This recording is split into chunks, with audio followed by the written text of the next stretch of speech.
नमस्कार, good morning, good evening दोस्तों। मेरे चैनल एक किताब से एक मोती पर आपका स्वागत है। आज मैं जिस पुस्तक या किताब से कुछ पंक्तियाँ पढ़ने वाला हूँ और जिन पंक्तियों पर मैं कुछ चर्चा करने वाला हूँ वो किताब ये है, सोचिए और अमीर बनिए, नेपोलियन हिल जी द्वारा लिखी गई है। और इस किताब के शीर्षक को पहले समझ लेते हैं और फिर हम वो पंक्तियाँ पढ़ेंगे जो कि मैंने आज के लिए चुनी हैं। तो शीर्षक को पहले समझा जाए, टाइटल को, सोचिए और अमीर बनिए। तो इसमें लेखक ने जो अमीर शब्द का इस्तेमाल किया है, रिच अंग्रेज़ी में है, ग्रो रिच को ही अमीर बनिए ऐसा अनुवाद किया गया है। तो ये अमीर केवल रुपए पैसे तक ही सीमित न कर दें हम।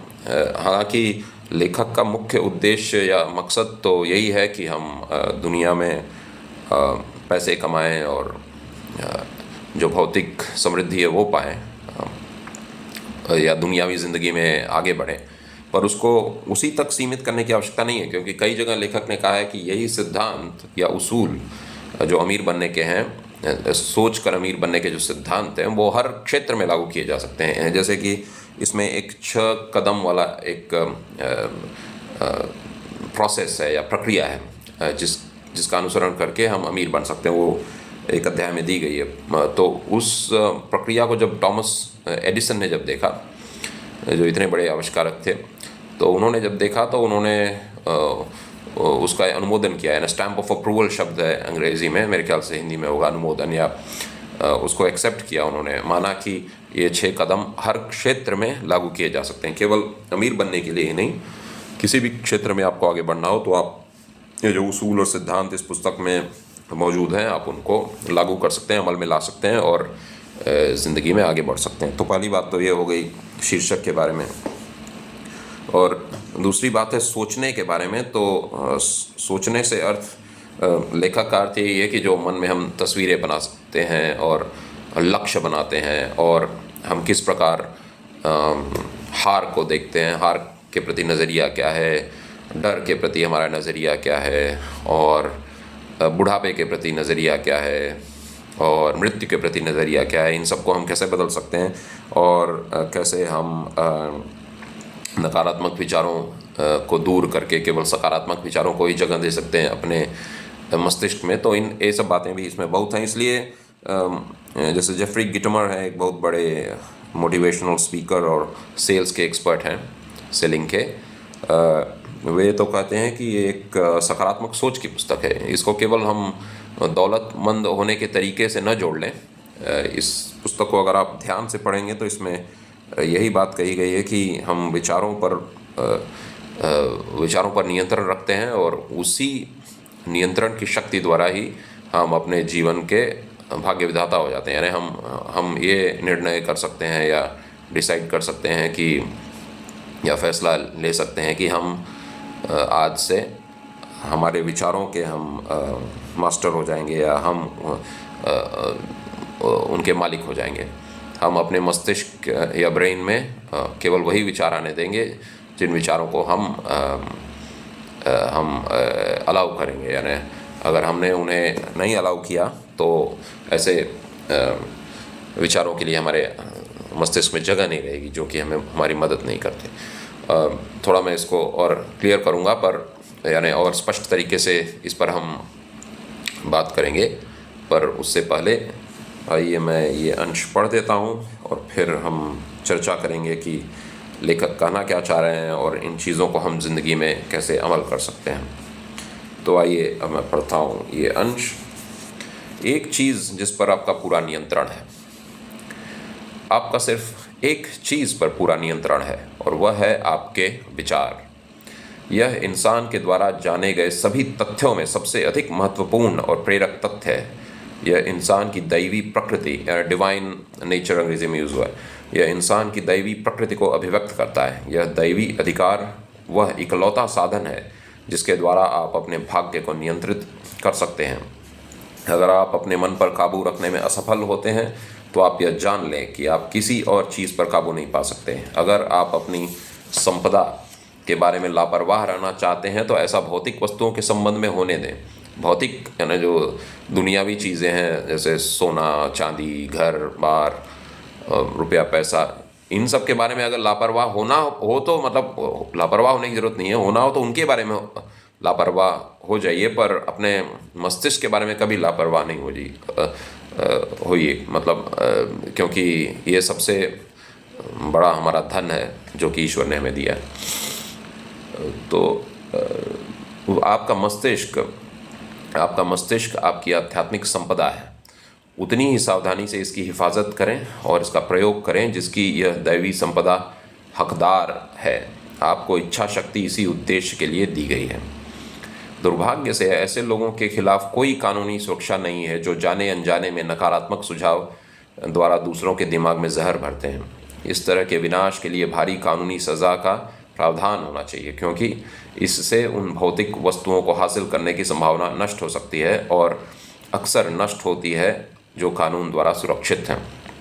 यानी जो हमारे विचारों को नुकसान पहुंचाए उसको भारी सज़ा मिलनी चाहिए। खैर इस बात से काटा जा सकता है कि क्योंकि हम पूरा नियंत्रण रखते हैं हमारे विचारों पर, इसलिए कोई बाहरी शक्ति हमें प्रभावित नहीं कर सकती, चाहे वो कुछ भी कर ले। तो इसलिए लेखक की ये लाइन, इससे मैं थोड़ा सहमत नहीं हूँ, क्योंकि जब हम दूसरों को सज़ा देने की बात कर रहे हैं हमारे विचारों पर अधिकार के लिए, तो हम ये मान रहे हैं कि दूसरे के पास नियंत्रण है हमारे विचारों को बदलने का। पर हो सकता है बचपन में सही हो ये बात, क्योंकि जब हम छोटे होते हैं, बच्चे होते हैं, तो हमें उतनी जानकारी नहीं होती है कि हम अपने विचारों के मालिक खुद हैं, न कि कोई दूसरा। तो वहाँ ये बात लागू होती है कि अगर बच्चों को कोई नकारात्मक बातें बोले तो वो सज़ा का हकदार है, क्योंकि वो उसके दिमाग में गलत चीज़ें भर रहा है और उस वक्त बच्चे में ये शक्ति नहीं होती कि वो ये समझ सके कि विचार जो उसके अंदर आएंगे वो उसी के अधिकार में है, कोई दूसरा उसके विचारों को बदल नहीं सकता या उन पर प्रभाव नहीं डाल सकता, उन पर असर नहीं डाल सकता। खैर, हो सकता है मैं गलत हूँ, मैं आगे बढ़ता हूँ।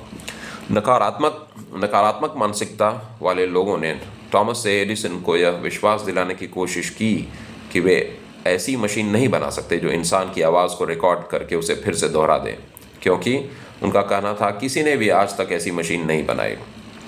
एडिसन ने उन पर भरोसा नहीं किया। वे जानते थे कि मस्तिष्क ऐसी कोई भी चीज़ बना सकता है जिसके बारे में यह कल्पना कर सके और जिस पर इसे विश्वास हो। अंग्रेजी में है what ever your mind can conceive and believe it can achieve, उसी का अनुवाद लेखक ने किया है। वे जानते थे कि मस्तिष्क ऐसी कोई भी चीज़ बना सकता है जिसके बारे में यह कल्पना कर सके और जिस पर इसे विश्वास हो, इसे यानी मस्तिष्क को जिस पर विश्वास हो।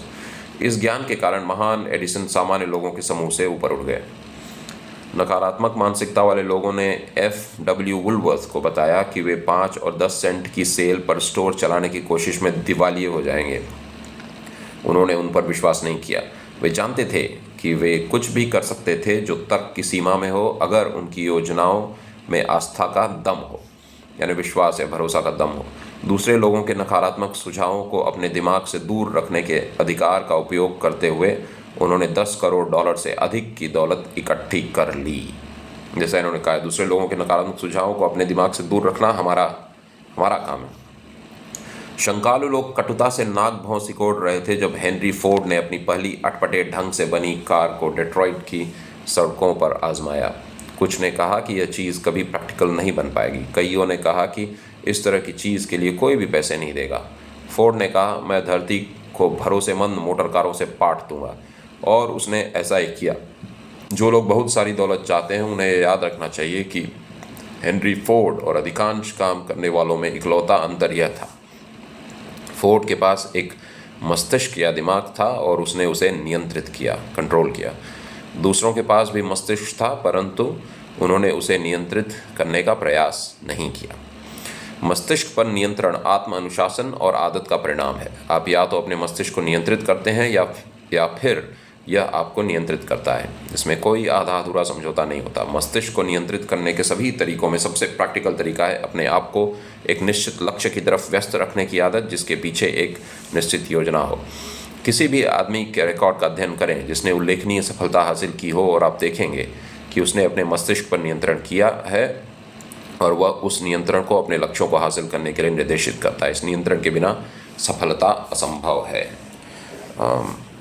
तो इससे पहले कि मैं इस पर कुछ चर्चा करूं, मेरे ख्याल से शीर्षक के बारे में मैंने थोड़ा कम जिक्र किया। तो जैसा कि मैंने शुरू में कहा था कि थिंक एंड ग्रो रिच का अर्थ हम विस्तृत कर सकते हैं, यानी हम केवल इसे सीमाबद्ध न कर दें, एक हद के अंदर न देखें कि सोचो और अमीर बनो, यानी केवल दुनियावी ज़िंदगी में अमीर बने। हम अपने जो चुने हुए क्षेत्र में उसमें आगे बढ़ें, उसको भी हम उस अमीर शब्द को हमें थोड़ा विस्तृत करना होगा, उसका दायरा बढ़ाना होगा। तो ग्रो रिच या अमीर बनने से आप इसको इस तरह समझ सकते हैं कि जो भी आप क्षेत्र चुने उसमें आगे बढ़ना, या जो धार्मिक आपका लक्ष्य है यानी जो साधना है उसमें एकदम उत्कृष्ट स्थान पर पहुंचना, ऊंचाइयों तक पहुंचना, जो हमारा एथिक्स है यानी नीति और न्याय का जो क्षेत्र है उसमें हम आगे बढ़ें कि हम सब काम सही करें। तो आप इस बात को विस्तृत कर दीजिए, यानी जब इसमें सोचिए और अमीर बनिए कहा गया है तो यानी सोचिए और हर क्षेत्र में आगे बढ़िए, क्योंकि अमीर का मतलब केवल भौतिक और दुनियावी संपन्नता से नहीं है लेखक का। हालांकि उन्होंने किताब इसीलिए लिखी है कि लोग पैसे कमाएं और आगे बढ़ें, पर जब आप किताब को बहुत ध्यान से पढ़ेंगे तो इसमें वो अर्थ नहीं निकलता है, केवल वो अर्थ नहीं निकलता है। इसमें ये अर्थ निकलता है कि आप हर क्षेत्र में आगे बढ़ सकते हैं इसके सिद्धांतों और उसूलों को अपने जीवन में लागू करके। तो आइए अब जो मैंने कुछ पंक्तियाँ पढ़ी उन पर कुछ चर्चा की जाए। पहली बात जो लेखक कहते हैं वो ये कहते हैं कि दुनिया में केवल एक ही चीज़ पर हमारा पूरा नियंत्रण, पूरा इख्तियार, पूरा कंट्रोल है, और वो है हमारे विचार, हमारा मस्तिष्क, जो हमारे विचारों की मशीन है। तो मस्तिष्क पर अधिकार है, विचारों पर अधिकार है, क्योंकि हम क्या सोचते हैं वो हमारे ऊपर निर्भर है। कोई और उसे प्रभावित तो खैर करते हैं लोग, पर उस प्रभाव को दूर करना हमारे इख्तियार में है, हमारे नियंत्रण में है। हम ये नहीं कह सकते कि दूसरे ने मुझे ऐसा कह दिया तो मैं वही हो गया, क्योंकि मस्तिष्क तो हमारा, हम उसके मालिक हैं।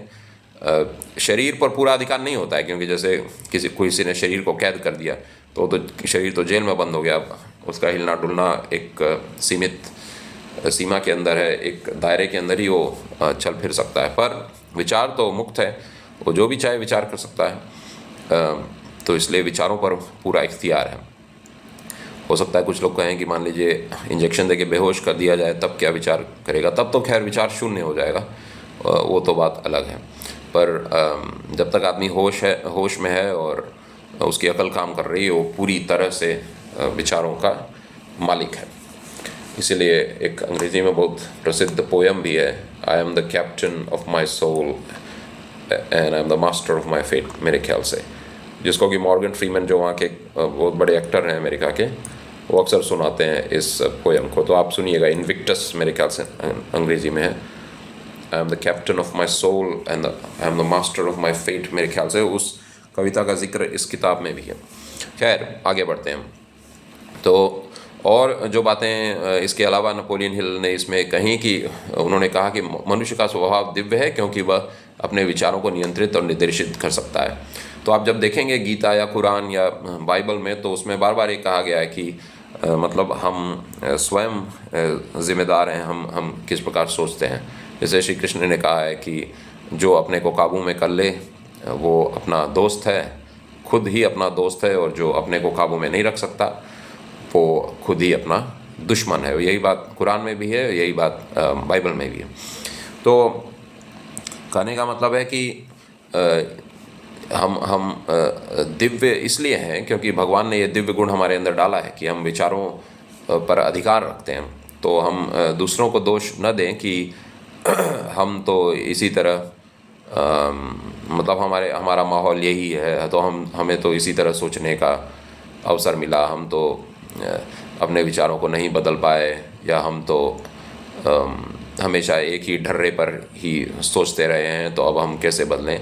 तो ये अपनी दिव्य शक्तियों के बारे में गलत धारणा बनाना हो जाएगा और धर्मशास्त्रों को नकारना हो जाएगा। धर्मशास्त्र सारे जो हैं, जैसे भगवद गीता, बाइबल और कुरान, वे यही कहते हैं कि हमारे अंदर दिव्य शक्ति यानी जो रूह या आत्मा है वो दिव्य है, और ईश्वर ने हमें ये शक्ति दी है कि हम किस प्रकार का विचार अपने अंदर आने दें और अपने जीवन को सही दिशा दें।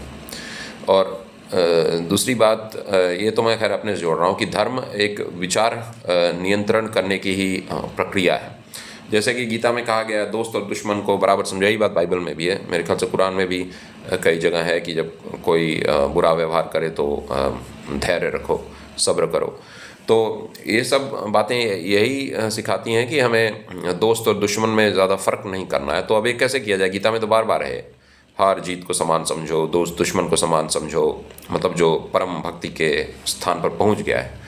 तो अब ये बात देखते हैं कि दोस्त और दुश्मन को कैसे बराबर समझा जाए। तो मान लीजिए मिस्टर क या अंग्रेजी मिस्टर ए बी जैसे बोलते हैं, तो मिस्टर क हैं और मिस्टर ख हैं।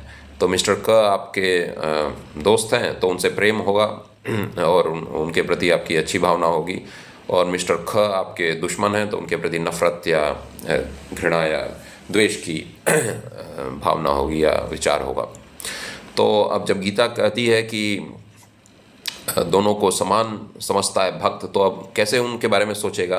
तो अब यहाँ वही विचार की बात आ जाती है। तो अब विचार पर क्योंकि हमारा पूरा अधिकार है, तो हमें नहीं बोल सकते कि उसने मुझे गुस्सा दिलाया, उसके कारण मैं उससे नफ़रत करता हूँ, या ऐसी कुछ बातें अगर हम कहें तो हम गलत हैं, क्योंकि हमें विचार की शक्ति दी गई है, उस पर हमारा पूरा नियंत्रण है। तो जब गीता ये कहती है कि दोस्त और दुश्मन को समान समझो, तो कुछ हमारे विचार की प्रक्रिया में हमें बदलाव लाना पड़ेगा। एन थॉट शिफ्ट से कहते हैं, मतलब एक कुछ अलग तरह का सोचना पड़ेगा दोस्त और दुश्मन के बारे में, तभी ये हो सकता है। तो जैसे एक चीज़ ये सोचने लायक है कि ये जो मिस्टर क का शरीर है, मिस्टर क की बुद्धि है और उनकी जो वाणी है, ये सब तो ईश्वर ने ही बनाई है। ईश्वर ने ही जो संसार में जो भी चीज़ें उपलब्ध हैं उसी से इन चीज़ों को गढ़ा है।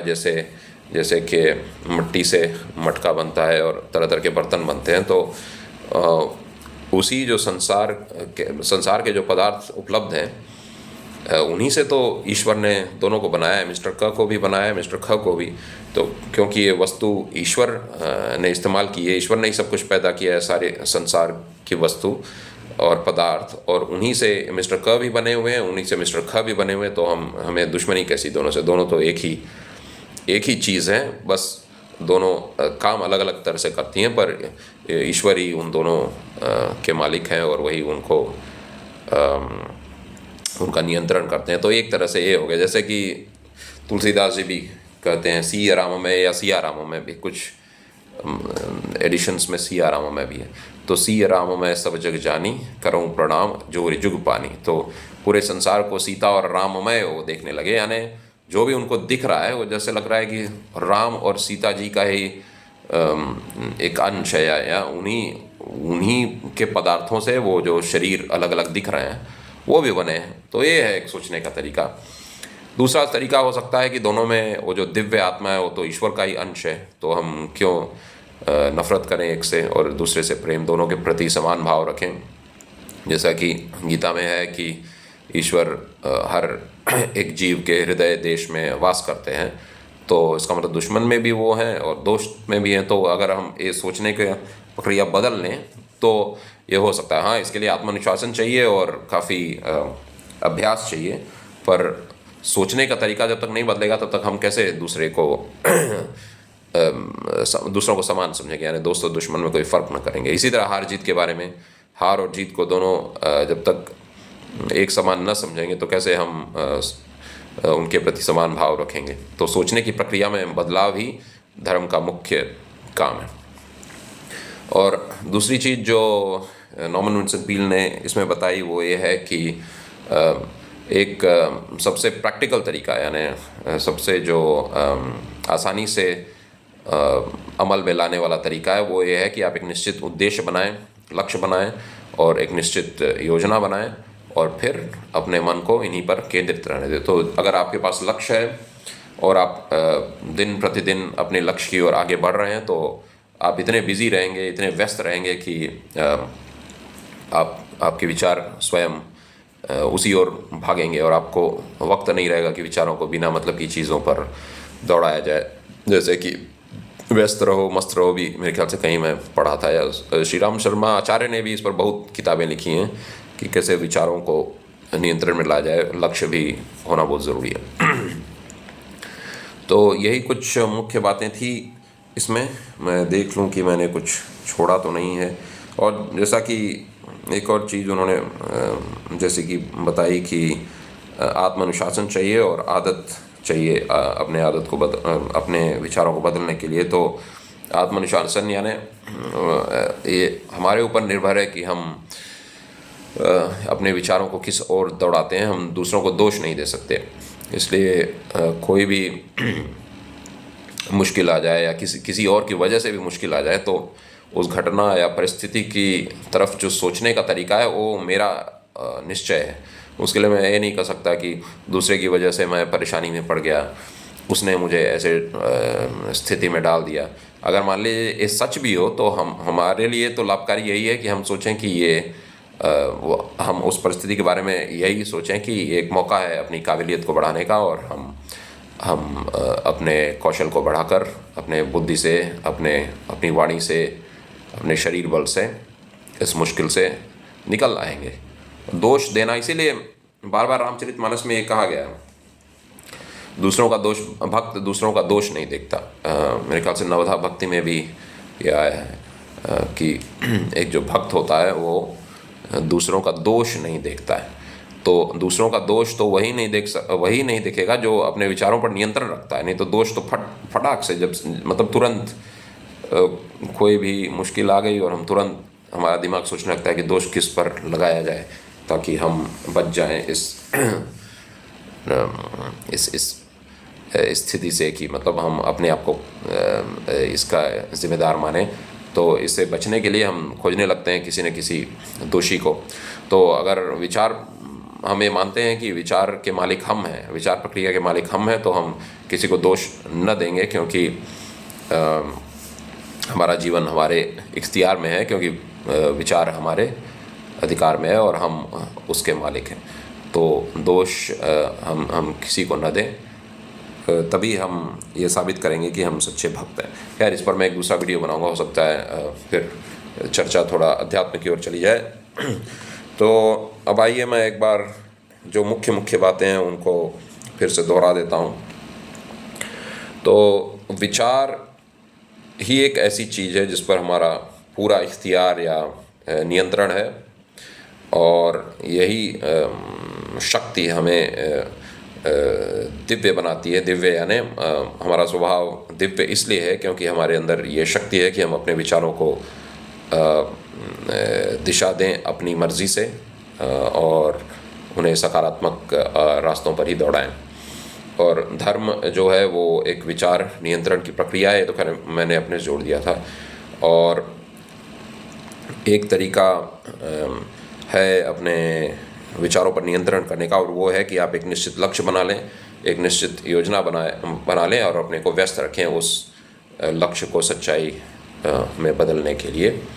और आपको आत्मानुशासन की ज़रूरत होगी अपने विचारों पर नियंत्रण लाने के लिए, और ये एक आदत से ही होता है, यानी कुछ समय लगता है इसमें। तो धीरे धीरे जब आप इसका अभ्यास करने लगेंगे तो आपका विचार नियंत्रण में आने लगेगा।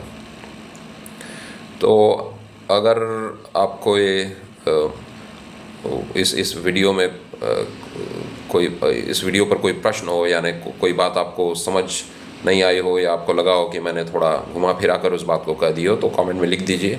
तो कोशिश करूँगा कि मैं एक और वीडियो बनाकर इस बात को थोड़ा और स्पष्ट कर दूँ। धन्यवाद।